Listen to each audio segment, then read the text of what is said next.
sketching at the end of the way. Sketching Maybe fibroid. a different variant of fibroid. Are you serious? Yeah. Variant of fibroid? Yes. Oh my God, that's another story. An imaginative form of fibroid. All right, so delta fibroid. Is that what we call it? Or Oma fibroid? Which one now? Elizabeth. Fibroid. Yes. All right, so we'll get back to that. I know that sometime before we, get into the show proper, Lynette will be joining us. But for now, let's get to find out how much of ourselves do we know? How much awareness do we have when it comes to medical checkup? And I know that Dayo Funke, went into the street to find out. Let's see. Times we are told that our health is in our hands. To some, this is just an adage, but the truth remains that having good health depends a lot on what we do, and one of them is knowing the condition of our health. How often do we go for medical checkups? Let's meet with people on the streets and see what they have to say about this. I think the last time I had a medical checkup is 2 months ago. Advisable, it's good you have medical checkup frequently. You must not be sick before you go for a medical checkup. Something can be wrong with you and you will not feel pains. But I think when you go for a medical checkup is when you know that, okay, there's something wrong with me and I need to treat it. I can't remember when last I had that. Because I'm very busy, always busy doing things, and so I don't even have time to even go for checkup. At least you need to know what is going on with your body, and at least once or twice in a month you go out for checkup. 3 months ago. Yes, it's actually good.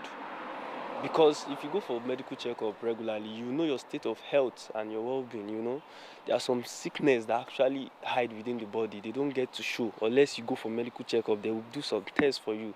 Then they will see that you have this sickness. And it's actually good for you to discover your sickness on time so that you treat it in good time before it's extended to some other sickness, Like I said, you see, Nigerian, but we they believe say we strong, they can't pay, say nothing they do us, say we be, but it's a lie. This body needs to be checked on daily basis. So early this year. Yes, I think it's good because to know the things that is wrong with you and you want to cure them last 2 months. I feel some people are being reluctant about the whole thing. They only go for checkups when they are sick or something. But I feel that's something you should do often, like at least maybe 2 or 3 times in a year. You're supposed to go for regular checkups. Like for ladies most especially. Sometimes for us students, we easily get infected through public toilet and all. So you going for regular checkup will help you to know if you are infected or something, because sometimes this infection of a thing does not really show. It only shows later on. But if you do a regular checkup, you get to know if you're infected or not, and you'll be able to treat it on time. So I do this regularly, yes. Maybe because only people who are knowledgeable, will think it is good to go. But then, if you go to, let's say, my village, and you ask them to go for a medical checkup, they will ask you, what is medical checkup? That's just it. You and me know exactly that it is good to go for medical checkup regularly, and that is why you and me will go. It was like 5 months ago. I feel it's needed for a medical checkup because for it to prevent unforeseen illnesses. The way you lay your bed, so you lie on it. The fact that you are not sick doesn't mean you are healthy. Let's meet with our guests in the studio and see what they have to say about this.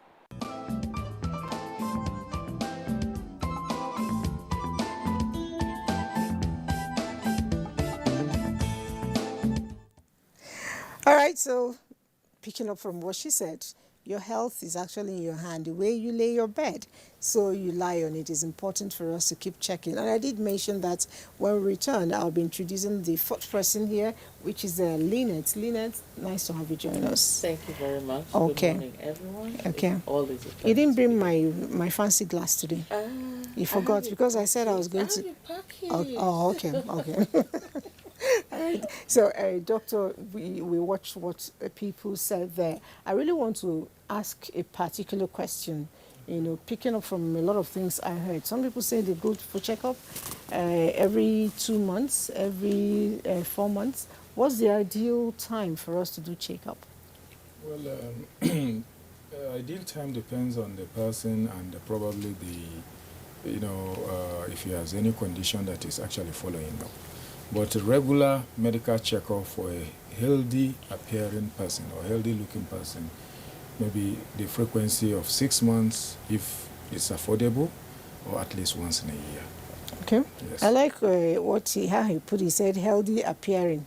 So that means you could look healthy. And I like the fact that he said if you could afford it, because that's another issue a lot of people have. It's actually the affordability. truth. That's true. So, but if I can't afford it now, what do I do? Well, if you can afford it, try to listen and keep healthy in the way you understand it. And then if you have any health challenge or you don't feel you are feeling very well, at least that is a call-up for you to, approach a health facility and see a medical personnel. All right, now let's go down to what we are discussing. That's the fibroid. It affects women. So I don't really know what's going on here. Everybody's wearing black.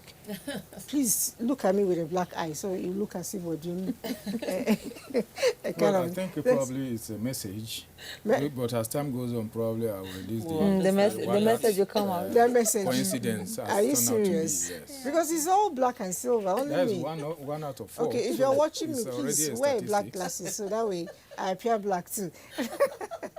Now, doctor, fibroid is something that, when I was younger, I actually didn't know about it. As I grew older, I began to hear a little bit of it, but it was like maybe in a street, you could hear that just one person. Now it looks as if almost everybody around you has it. Either is a carrier, I don't know if that's the word, or a sufferer, I also don't know, or a survivor, I don't know. But it's very reoccurring now. What is it? I think, let me start from this point. Fibroid is a disease of reproductive age. Disease of a reproductive age. That is when a woman or a girl is attain puberty up till when menopause sets in. Now, it means, therefore, that you are not expected to, go look at a girl of 7 years, 8 years, 10 years probably, and find a fibroid in her womb. And also, you are not likely to go look at a woman of 75 years old who has stopped menstruating for the past 21 years and expect a new fibroid in her womb. There could be an old one? Yes, old one never disappears unless you either treat it or you remove it. Okay. Yes. So based on that, one would say, yes, at a young age, nobody will look at or talk about fibroid. That is one. Two, more recently or nowadays, I think means of diagnosing fibroid is relatively much available compared with in the past. Taking an example, ultrasound, scan. Usually, fibroids are asymptomatic. What that means is that they don't really show any sign. Even the carrier may not know that she has a fibroid. But going to a health facility or for a medical checkup and having ultrasound scan done on the abdomen and the pelvic region, then fibroid could be seen.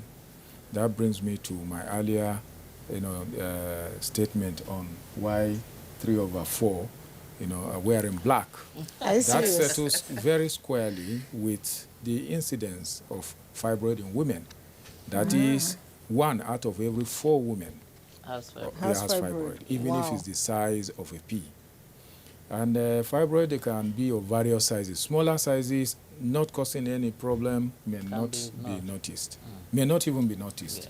And even if it's noticed, then the way you handle it is slightly different from if it is small and it is causing problem. Or if it's big. Or if it is big, even if it's not causing problem, it is causing aesthetic issues. Aesthetics, what do you mean? That is beauty, in terms of beauty. Because it gets the abdomen bloated. Yes. We, the gynecologists and obstetricians, were pretty much concerned with beauty of our patients or women. We don't want to do anything that will make her lose self-esteem of her, carriage and so on. So if fibroid is big enough to have, showed or this, yes, that she's pregnant or she's somehow like 3-4 month pregnancy, people will see her, especially back in the days in the village, an elderly woman will start praying that may God deliver you safely. Meanwhile, she knows that you are not carrying, she's not carrying a baby. So that is already a psychological, battle problem in her. So in those instances, they deserve to be removed or, treated. So that is it with the issue of fibroid in terms of frequency, and nowadays, how to get to know about it is quite. Then the third aspect is, I think nowadays women are also much more enlightened than in the past. Many things that a lady nowadays will notice in her system and run to the hospital, maybe back in the days our grandmothers in the village may even take it to be normal, and therefore there is no problem. And even if they perceive that it's a problem, they may not know where to go solve the problem, or where to go solve the problem may be too far away from them, and the resources or other enabling environments are not there. So, all right, Doc, I don't know. Okay. Yes, he mentioned something about people making jest of someone that has fibroid, especially when the abdomen is bloated. Now, there were a lot of weird stories that we read or heard when growing up, that a woman could carry a pregnancy for like 4 years, and that after 4 years, then she delivers a baby. Is it possible to have fibroid in you and then also conceive? It's possible. That's absolutely correct. And it's possible. There's no tussle of any kind. No, there is. There is. Well, in fact, let me come from this perspective that pregnancy is not a disease, but a variant of normal health in any woman. Variant? Yes, of normal or regular health, health in a woman. That is, for those women that have been pregnant before, just cast your mind back and look at that particular 9 months that you are carrying a baby. You see a lot of things that when you look, say, was I the one that actually did this? Yeah, understand. And yes, it's just part of the changes, multiple changes. My colleague always go for cakes and all that. That is it. I'll just sit down without any obvious provocation, start weeping profusely. Yeah. What is the problem? There is no problem. Nothing. Yeah. Nobody beats you. Maybe the person starts to pity herself. Yeah, exactly. Yeah. So these are, that's why we said pregnancy is a variant state of a woman's health. Now, if pregnancy occurs with the fibroid, they have ways they affect each other. Pregnancy can affect the fibroid, and fibroid can affect pregnancies. Okay. Yes. So, but the most important thing is that pregnancy and fibroid can coexist together until you deliver your baby. Yes. Delivery now is a function of the type of fibroid, the location, the size, and so on. Sometimes certain fibroids may not create room or allow opportunity to have vaginal delivery. In that case, automatically this woman will be delivered by cesarean section, which is usually planned. That is a day set aside when the baby is mature for this kind of delivery. Now, I think a lot of affectations, I should mention 2-3 so that our audience will be well informed about it.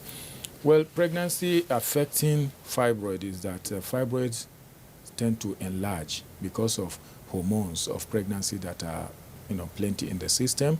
And most particularly, as we all know, fibroid does not have a known cause, but we know that estrogen is very important in its growth and all systems. So estrogen is elaborated in the system in pregnancy in a very large number. So that makes fibroid to become a bit bigger, softer, and so on. But after pregnancy, the return to normalcy, the fibroid will now come back to its almost as close as its original size, but not necessarily back to that particular size. Sir, please, could you, sorry to cut you. Yeah. I do know a thing or two about the health sector because I've done several courses in health That's because I was interested in it. I simply wanted to know enough to be able to take care of my family. And somehow I'm not practicing anything, but I do know a couple of things. I know that excessive estrogen in the system leads to hormonal imbalance in women, and that could lead to so many things, from even other tissues growing in the breast, and the diet, the size, the digestion. Sometimes it has a way of affecting your thyroid too. You don't, you just become big, even though you're not eating so much. And then people don't understand. They feel like you're eating a lot. So, could you just enlighten us women more on hormones and the importance of having regular checks to make sure that you don't have hormone imbalance and the effects of hormone imbalance? Okay, sorry, please let me just add a little bit so that I can answer anything. Okay. She said excessive estrogen, and I also read somewhere excessive progesterone. Progesterone. Yes. Progesterone, okay. So I don't know whether both of them. Yeah. First of all, we need to understand what hormone is. Hormone is this, chemical that is produced in very small or minute quantity from one organ, and then poured into the blood system, goes around the body to affect distant organs, modulating the activities of those organs. Now, if it's like oil. Yes, so if it's thank you. So if it is doing that job and is usually in small quantity but can modulate a very large organ in its function, you can imagine if you now have it in large quantity, it means you are overbeating these organs to do the job that's one small quantity that normally and naturally should come and do. So in that case, you overbeat the system to overshoot its limit of activity, and that can be all the consequences of what she has just mentioned. Now, there is difference between heavy hormonal elaboration in pregnancy and in non-pregnancy state. In pregnancy, there are two hormones of pregnancy, majorly. Many, there are actually many, but the two major ones are this estrogen and progesterone. Yes, so they have opposite function. One is, doing this part of the activity, the other one is doing the other, and they augment each other. The level of elaboration may not necessarily be at the same quantum as per if this is 5, this is also 5 now, but they balance each other, and that is why it sustains pregnancy. To the time that the pregnancy is mature, that the baby is going to be delivered. At that point, there is some level of disbalancing and other factors that herald labor processes and delivery. And after delivery, within a short period, you understand, maybe in 2 weeks, 3 weeks' time, the hormonal, level has returned to normal. That is in contrast with a unilateral increase of estrogen alone in the body, that is in non-pregnancy state, or progesterone, or prolactin, which is a hormone of placenta and breast milk production processes and so on. So when you have those hormones being elaborated in very high volume in non-pregnant state, it's first of all going to affect those effector organs that are not required to do any function. If you have a prolactin elaborated in large number in pregnancy, that is expected. Baby is coming. Baby needs food. Food is from the breast. Breast produce milk. But what if she's not pregnant? You are whipping that breast to produce milk for what or for who? So that is like overbeating or overflogging the breast system, and that can result in some questions. So also is estrogen. Estrogen receptors and progesterone receptors abound in breast, and is a whole intricate description of what leads to breast cancers, or what results in breast cancers and its management. So any situation that will necessitate production of heavy, unchecked, and undetermined time of ending or something like that. For estrogen or progesterone is just asking the breast tissue to be responding and responding until, abnormal condition develops in the breast. Now, me, I'm always interested in solutions. Is there anything as a human being, a woman, I could be doing wrong, or are there things I could also, do right to ensure that I don't have excess of all this English you've been speaking? The hormones. Is there hormone, yes. estrogen, all of those things? What can I do to ensure that I don't produce too much? Well, the production is not directly like under your control. Is a default setting. Okay. Whatever could alter that default system, making the organ that produces the hormone to produce more, may not necessarily be directly under your control. And when it starts doing that, you may not even know. This underscores the importance of medical checkup. So what you don't have control over, but you can foresee it coming, then you keep looking as often as you can. Okay. So that it wouldn't have come into the room or even gone into the bedroom before you realize an unwanted visitor is in the house. If you nowadays, if you have a CCTV camera right from 1 kilometer to your gate, you are looking. If you see a weird movement approaching your gate, you know what to do. But if you don't pay particular attention to that extent or that level, and you just assume, well, I'm in my house, everything is okay, then things might not be okay. And before you realize it, that will be out of hand. Sorry. Yes. If you have your fibroid removed, is there any particular kind of diet you're supposed to maintain? Because some people say it regrows. Yes. Yes, definitely fibroid regrows, and we've had instances of removing fibroid up to 4 times in a woman. In one It's not person? yes, at different times. She is interested in keeping her womb, and the fibroid is there, giving her a problem.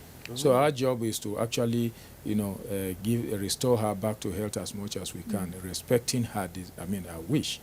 Now, fibroid removing fibroid and its recurrence is still a function of we don't know the cause of fibroid. Okay. So if you remove the fibroid, the predisposing or risk factors that were there hitherto when it first developed will still be there. Yes. One of it is in this part of the world, you are a black black race. Yes, you are a black race. You can't change that forever. So if you've had it once, because probably the augmenting risk factor in this instance is because you are a black woman, you can't change it. Even if you make your skin lighter, the genetic makeup is still who you are. Sure. It can recur. Then the diet you talked about. Well, because of estrogenic influence on the activities, not causation actually, on the activities of fibroid, if you have any form of diet that is observed or had been scientifically proven to have a lot of estrogen, then one would say, why don't you reduce it? It makes sense, just logical. But there is no food like, don't take cracker biscuit. So I've heard that soybean is not too good Like they for mentioned, adults. processed meat, anything that is sugary, excess calories, and I think a balanced diet should solve the question. These days we eat a lot of junks and so on, and out of maybe affluence or our job demands and so on, we don't bother. We just want to get full and then keep walking or keep rushing to whatever we are going to do. If we first, I think it behoves on each and every individual to know what a balanced diet is and eat a balanced diet. That is a subject for another day. And the nutritionists or dietitians are very good in this. Okay. Now, doctor, a lot of people get fibroid. I don't know if you have had people tell you, yeah, I have fibroid, but I don't want to remove it. In fact, there was a man who refused to marry a particular lady because he heard that she had removed a fibroid, and that when you remove fibroid, you will not conceive again.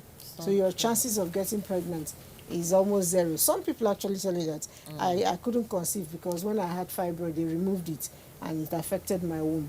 I don't know. Is this a myth or? Well, I think those kind of information or thinking comes out of ignorance of the disease. Precisely. Yes.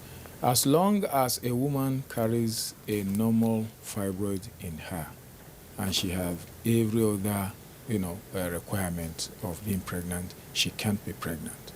Now, what can affect pregnancy, whether fibroid is therein or not, whether it has been removed or not, is if you have tubal blockade. This is a subject of another day. That is infertility.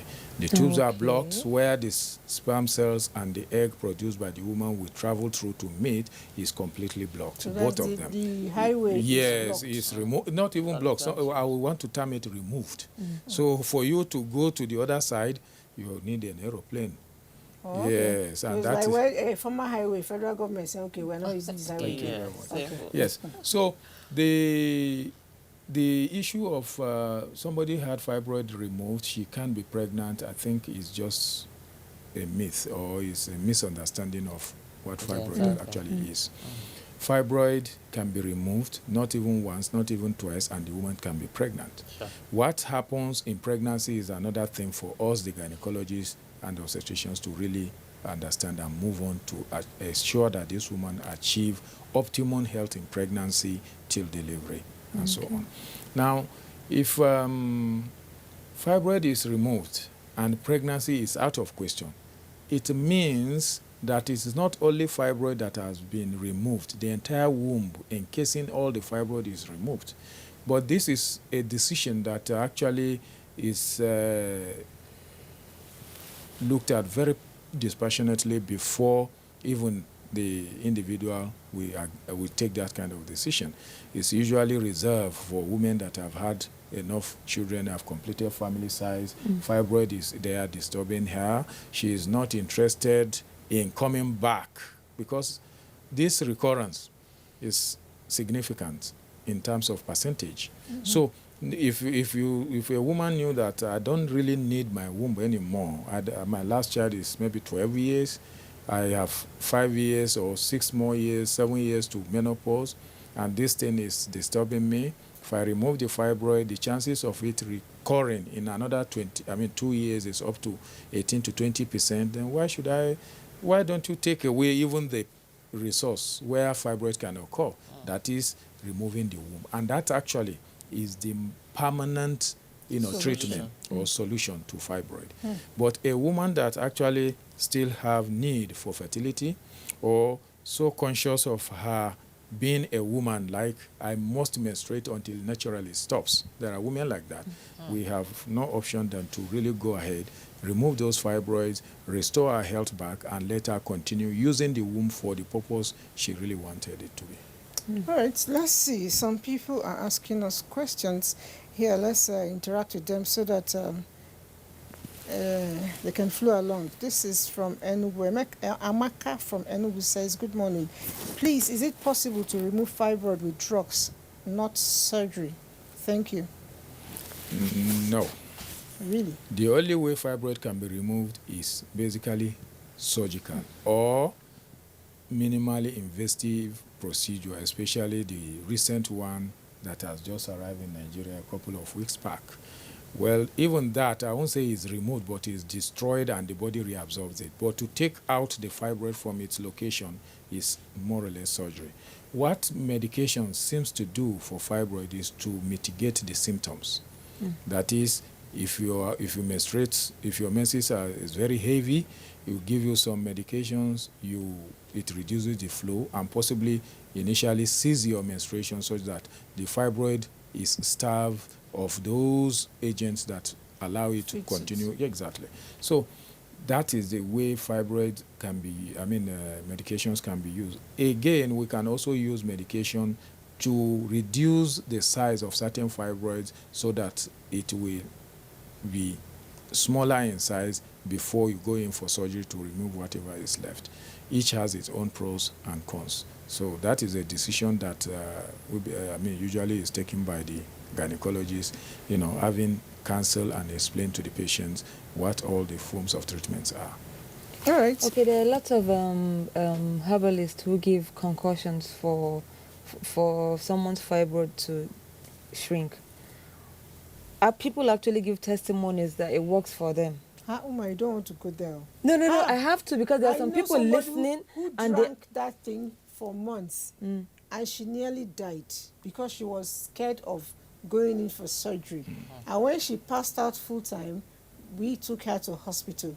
Eventually, she got that thing removed. Okay, now that's a negative story, but from a positive angle, some people actually take it, and for them, I don't know whether it's No. psychological, and when they go back to the hospital, they tell them that the fibroid has shrunk or it's even no more there. Okay. So let was there a me misdiagnosis? come in from this angle. As a scientist, you have to know how to define a problem, identifying that problem before you say, I'm going to take it out. Now, I don't know if those group of persons have their own way of determining what fibroid is, or knowing its size, its location, and so on. And of course, the person that will go to seek that kind of help too. So whether they are whatever they give helps or not, I don't want to pass too much comment on that. But I want to pass a strong comment that they do more damage than really the solution. Yes. Exactly. Back like 10 years, 11 years back, there used to be somebody around Abuja here, popularly known for that. And where I work, I receive instances of people who had gone there to really, deal with the fibroid, and they actually got damaged heavily. Some we struggled to really keep them alive, not to even just say remove the damage and then walk away. No.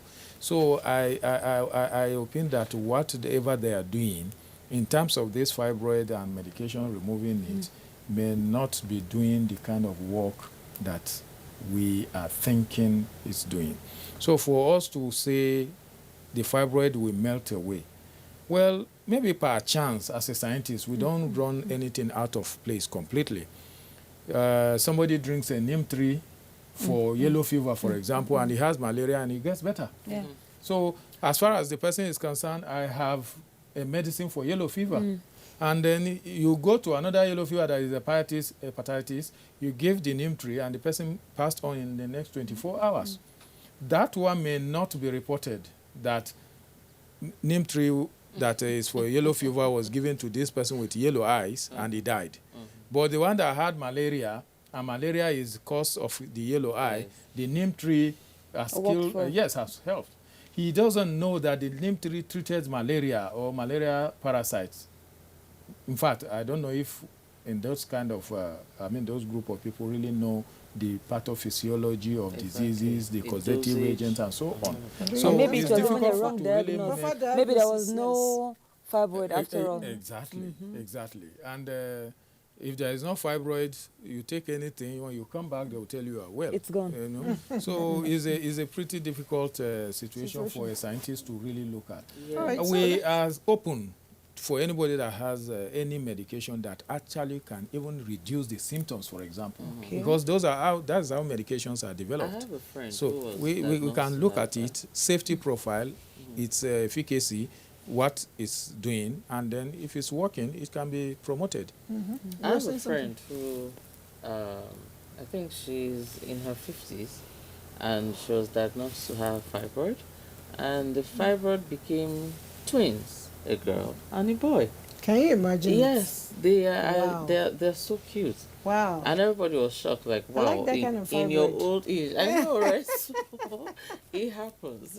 All right, so good morning. I'm a mother of 5 and I had my fibroid surgery 2 years ago. Please, my tummy is still big. What do I do? I need your advice. I guess she's wondering, you talked about aesthetics earlier. Yes. So the aesthetics is not yet corrected. What could she be doing wrong? Well, that we look at it from two perspectives. One, the fibroid might have begun to recur. Okay.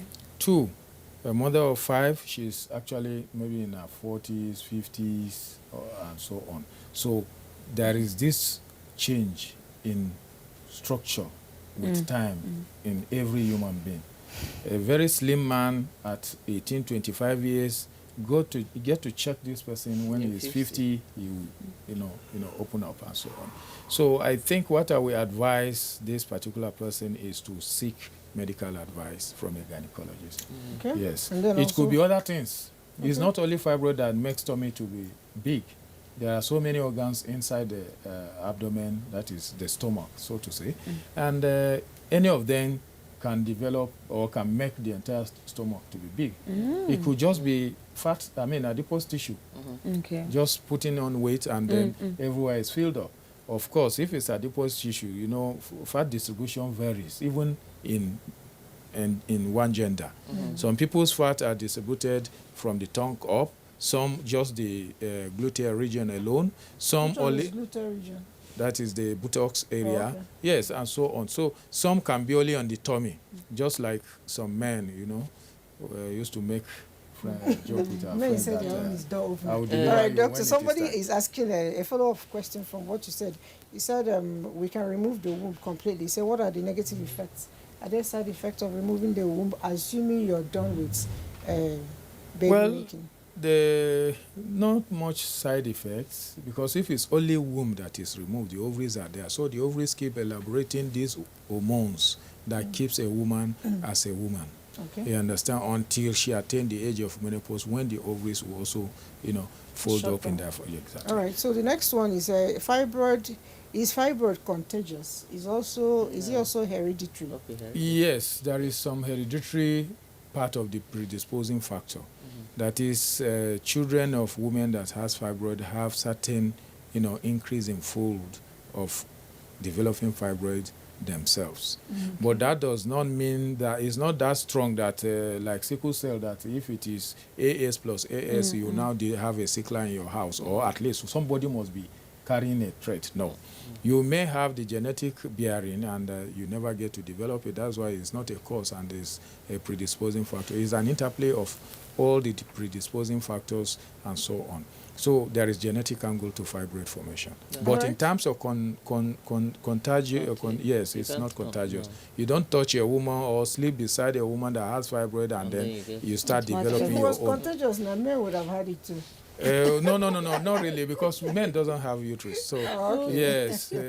All right. So good morning. A woman whose womb has been surgically removed as a result of fibroid, can the woman still be able to perform her marital obligation with her husband? Absolutely. Okay. Absolutely. Say absolutely yes. Let's run this quickly so that.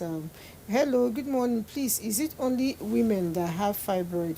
Yes. Doctor just said that because men don't have uterus, so they can't do that. Can fibroid of 6 months size pregnancy be operated without removing the womb? Yes. Oh, really? That's good news. There's a lot happening in medical field. Okay, good morning, gentlemen, man and ladies. Please, what are the main causes of fibroid? You just told us earlier that...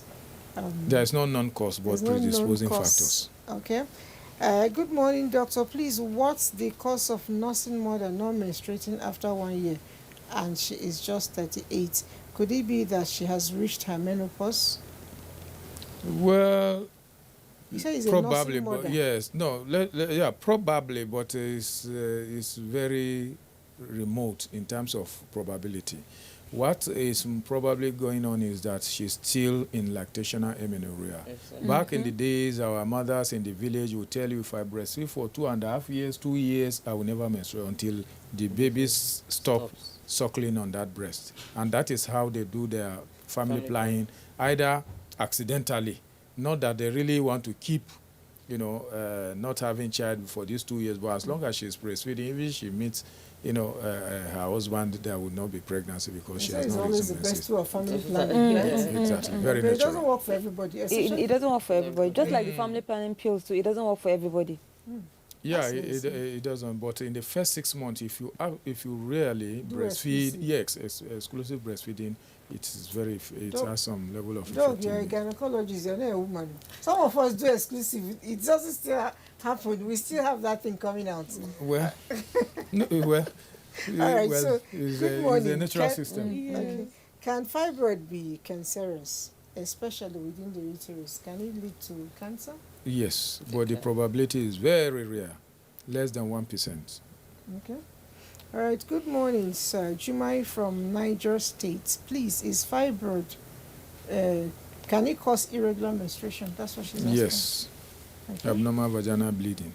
All right. So, and there are drugs, because there's a lady I know, when it comes, you know, in fact, the first day she actually stayed in my place, I thought something was wrong, because at night her period started. She was screaming and jumping. At first, I thought she was praying in the spirit. When I came around, she couldn't even open door. I had to, keep knocking and urging her until she opened the door. And I found out she was in period. So are there things they can do and before? severe cramping? Well, pain during menstruation is not necessarily when a woman has fibroid. No, she told me that she has fibroid. Yes.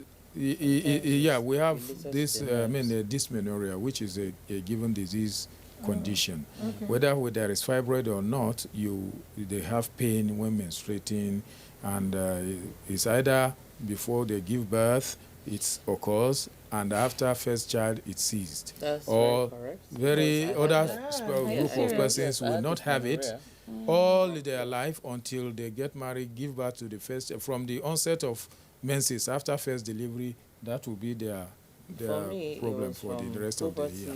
Till the first child. Yes. You must have really gone Yes. through Okay, it. when you It was finish horrible. delivery, Yes, can most you of the also time. come? Yes. Like- No. If you have delivered completely.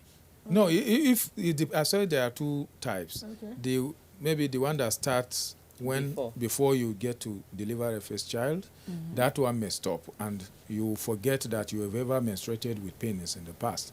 But those people who have not experienced it, it is after childbirth, those who develop it will start having that dysmenorrhea, and it can continue for as long as you are menstruating. Okay, let me quickly see how much of messages you can take. Hello, good morning. Your topic is quite interesting. Well done. Please, can I get the doctor's phone number? I need to see him for consultation. All right. After the program, if he's okay with him, I will send the number to you. Let's see. Much of the questions that are not alike. Good morning, sir. Please, how do you manage fibroid in pregnancy? Well, fibroid in pregnancy, the management is just like in non-pregnant states, except for going to remove it, actually.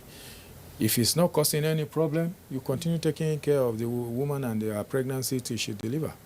If it causes problem with no specific problems fibroids can cause in pregnancy, you address it.